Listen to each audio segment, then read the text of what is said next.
Hi, my name is Dirk from SmartThings Solutions in Germany. Let me just show you our new product, which is called sDock Nano.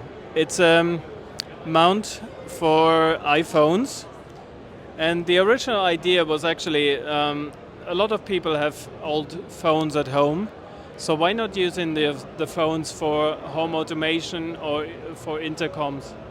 But it turned out there's another big solution for it, which is for time recording. A lot of companies use this for time recording of their employees. You just come to the office in the morning, you use your NFC tag, like my colleague just shows you, or not. And then you say, I'm coming, or I'm leaving, or I'm having a break. That's it. For more information, you find on our webpage on www.smart-things.com. Thank you very much.